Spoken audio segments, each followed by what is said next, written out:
my last question I wanted to ask you, you obviously have a lot of thought leadership out there about, cloud and all parts of it, which seem to be, really critical for like large established organizations. I'm curious what your thoughts are, and you mentioned a little bit about it before. If you're a startup, if you're just starting out, you're maybe one or two developers, you're a small company, um, building your first web-based application, choosing between which cloud provider, what services, what type of architecture are you going to have? Is it going to be monolithic? Are you using a, database service? If you're using, S3 buckets, whatever it is, how should you think about kind of the long-term ramifications of the stuff you're doing? Should you think about them at all? Like, should you just get going and start you've been an entrepreneur, so you've seen stuff right at the beginning. When is the right time to start thinking about these and putting the practices in place? As soon as you start. I mean, I'm actually more concerned about the culture, than I am about the technology these days, because I can change the technology so easily, or I couldn't, you know, 15 years ago when I was a CEO. Because we're buying stuff at the sunk cost, we're going to leverage, lamp stacks, things like that, for as long as we're going to be able to amortize them. I can't start, bringing in Microsoft stuff and mainframes and things like that. I just can't afford it. Where if you're in a cloud world, which we are today, switching from platform to platform, obviously, not considering the coding, the coding ramifications and the platform localization stuff, it's fairly simple. I don't want to do it. It's problematic. It's going to make me spend more money, but it doesn't bother Right. me. In fact, I see enterprises do it all the time and small companies do it all the time. And where it wasn't possible, 10 years ago, it's completely possible now. And switching costs are certainly intra-cloud when you're moving stuff within the same cloud, pretty easy to consume. So my concern would be, kind of maintaining the innovation and experimenting culture, within the company, because that's where I'm going to make my money. It's not necessarily on adhering to a particular standard of technology that's going to save us money over time, but it's finding the best technology that people are able to leverage as a force multiplier to build whatever we're building. So that's far more important to me now, if I was starting a company, than the technology, because the technology is cheap. I can leverage it on demand. I can switch it out if I need it, to a certain degree. There's obviously issues in moving with that, and we have to deal with security and governance and all those sorts of things. But I would get them thinking in terms of how are we going to consume technology in such a way we're able to change the technology, we're able to put volatility into a domain, and we're able to leverage common security, common governance, common management and monitoring capabilities, moving forward. And thinking about this commonality is probably more important than thinking about, picking particular pieces of technology like, DevOps and all these things that are typically, built into these development firms these days. So it's a little bit of a different equation. And so if I was consulting a small company, I would say the technology is going to be cheap. Don't do something stupid. Think about commonalities of service. Think about collaboration between your teammates, but try not to limit them to a certain stack or a certain way of doing technology. This should be something where you're exploring, you're trying, you're failing fast, and you're getting to an ultimate solution. Because once you get to be a 50-person company, a 100-person company, those sorts of things seem to kind of move their way out of the culture. People kind of get down into their everyday routine of doing something, Yeah. and don't necessarily want to rock the boat or shake things up. Where if you're able to maintain that culture and scale that culture, that's kind of the path of success. And you think about it, the big, cultures that are around today, the large trillion-dollar cap companies, Mm-hmm. that are able to maintain this experimental culture, probably Apple and Amazon would be good instances of that, are going to be way more successful than companies that, basically focus on standardizing everything.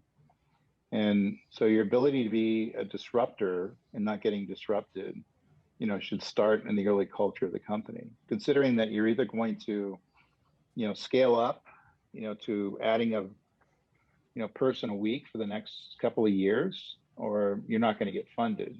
So the growth is going to be built into the model. So how are you going to grow? And what should you care about when you grow? And it shouldn't be about everybody, getting down to the same platform standards, same coding standards, and things like that. Commonality of security, commonality of management and monitoring, certainly important, but far less important than culture. I totally agree with you. I think that well put. Culture is definitely more important. It kind of leads me to another question about this, since you've been a part of so many, exits and all of that. How important do you think kind of like cloud, posture management and process and setup is for like an exit as far as like diligence goes? Like, are companies looking at what kind of architecture and DevOps and posture you have when you're selling your company now, like with all the benefits and risks that go along with cloud?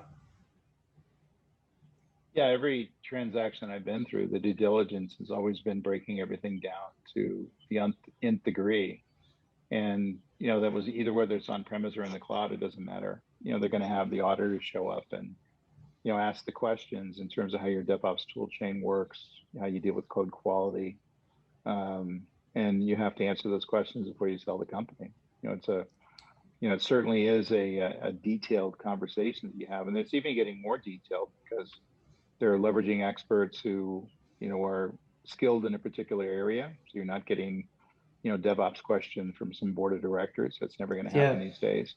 And they're also leveraging auditing tools to scan your code, and look for things. And I've seen deals go south because, people may have put, code that may be open source that wasn't documented correctly or something like that, where they get a little nervous. And so as you build your business, it's important that you kind of maintain those disciplines to make sure everything is going to be, automatically tracked. And so when they come along and buy your company, you're not, sweating those audits out. And so it's just going to get worse because people are careful. And obviously we're paying a lot of money for companies these days. We got 10-person companies that are going for $500 million. Yeah, absolutely. And and all the benefits and risks that go along with that. I'm a little curious. So like, if you're an early stage person in your career, developer, IT person, what is kind of like, what do you think is the best way to learn? Like, what are the books that you need to read, or courses you need to watch? Any recommendations about that? Yeah, I'm kind of into people not following the other people's thinking, and kind of develop your own thinking unto itself. So, I would, certainly, take some classes on basic accounting systems and how payroll works and things like that to get kind of the basic business stuff down. Mm-hmm. But, as far as, all these mandatory books everybody loves to read, I don't think they help everybody in the same way. I'd rather somebody kind of develop their own methodology, their own thinking in terms of how they take things to the next level. You start leveraging other people's ideas. I think that's where you go wrong. Yeah. I mean, one of the things I think I always, say the mistakes I made is, I took business classes, I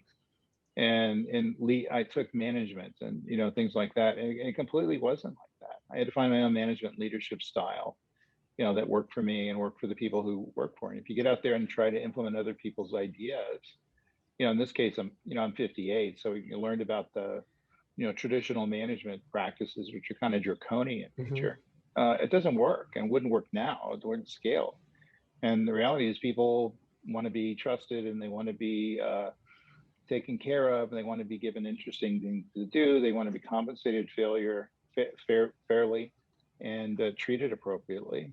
And that's something that I don't think you find in books that much. And if you do, they don't figure out how to balance it with the fact that you have to run a business, and in many instances make decisions that people don't like. Totally.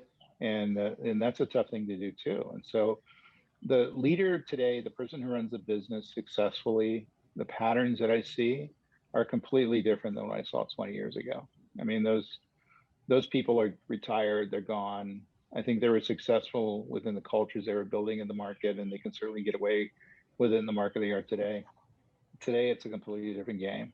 And I think that if you read other people's ideas, with a few exceptions, I'd rather you kind of develop your own management style, your leadership style, even though you will have to understand the basics in terms of accounting works and how to write a check Right. and the fact you need money and stuff like that. That becomes an important thing.